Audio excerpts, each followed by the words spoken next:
সরষে দিয়ে এইভাবে বানিয়ে নিন পমফ্রেট কারি। গরম ভাতে এই কারি খেতে অসাধারণ লাগে। একবার খেলে বারবার খেতে চাইবেন। আর রেসিপিটি খুব কম উপকরণে এবং খুব কম সময়ে বানিয়ে নেওয়া যায়।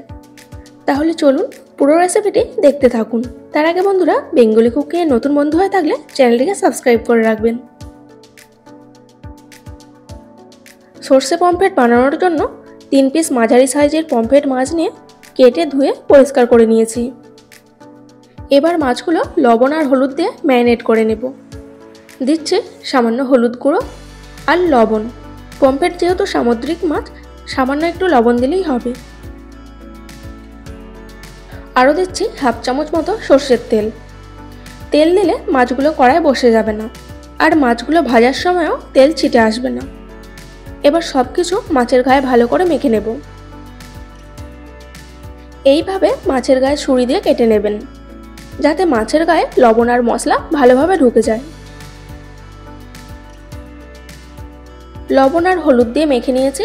এবার 10 মিনিটের জন্য রেখে দেব। এই সময় মাছের গ্রেভির জন্য একটা পেস্ট বানিয়ে নেব। এই রেসিপিটি বানাতে খুবই কম উপকরণ লাগবে।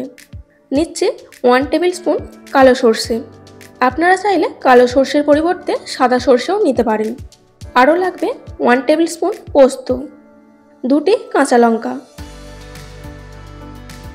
সামান্য লবণ আর জল দিয়ে পেস্ট করে নেব। আমি শিলেতেই বেটে নিচ্ছি, আপনারা চাইলে মিক্সিতেও পেস্ট করে নিতে পারেন। আপনারা আপনাদের মাছের পরিমাণ অনুযায়ী সর্ষে আর পোস্তটা নিয়ে নেবেন। সর্ষে আর পোস্ত পেস্ট করে তুলে নিচ্ছি।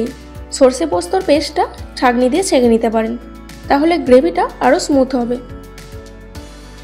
এরপর কড়ায় 3 থেকে 4 চামচ সর্ষের তেল দিয়ে ভালো করে গরম করে নিয়েছি। এবার মাছগুলো তেলেতে দিয়ে দেব। মাছগুলো ভাজার সময় গ্যাসের ফ্লেমটা হাইতে রাখবেন। মাছগুলো উল্টে পাল্টে দুদিক ভালো করে ভেজে নেবেন, তবে মাছগুলো খুব বেশি কড়া করে ভাজবেন না।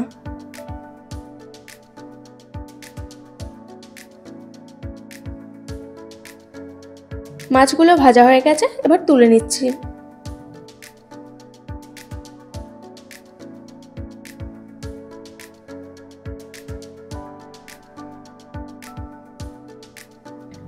একইভাবে আরও একটা মাছ ভেজে নেব।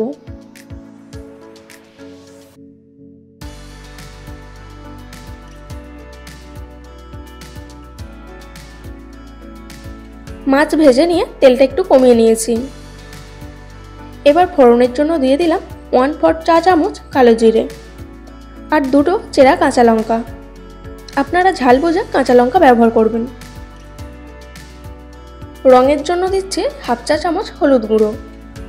হলুদ গুঁড়ো একটু ভেজে নিয়ে সর্ষে পোস্তর পেস্টটা দিয়ে দিলাম।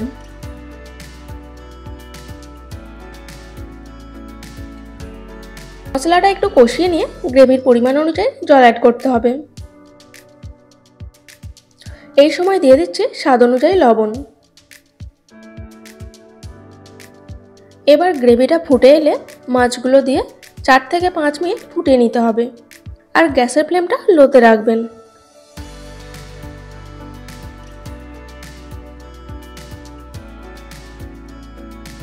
মাছগুলো 4 থেকে 5 মিনিট ফুটিয়ে নেওয়া হয়ে গেছে। এবার সবশেষে দিয়ে দিচ্ছি ধনেপাতা কুচি। ধনেপাতা কুচি না থাকলে 1 চা চামচ কাঁচা সর্ষের তেলও দিতে পারেন। এবার রেডি হয়ে গেল দারুণ টেস্টি সর্ষে পমফ্রেট কারি। আশা করছি প্রত্যেক রেসিপির মতো আজকের রেসিপিটিও আপনাদের খুবই ভালো লেগেছে। রেসিপিটি ভালো লাগলে অবশ্যই একটি লাইক দিয়ে কাছের বন্ধুদের শেয়ার করবেন। আরও নতুন নতুন রেসিপি পেতে চ্যানেলটিকে সাবস্ক্রাইব করে পাশে থাকা বেল আইকন প্রেস করে অল নোটিফিকেশন অন করে রাখবেন। তাহলে পরবর্তী নতুন ভিডিও নোটিফিকেশন সবার প্রথমে আপনার কাছেই পৌঁছে যাবে। আজকের মতো এই পর্যন্তই। দেখা হচ্ছে নতুন কোনো রেসিপি নিয়ে। ভালো থাকবেন, সুস্থ থাকবেন। ধন্যবাদ।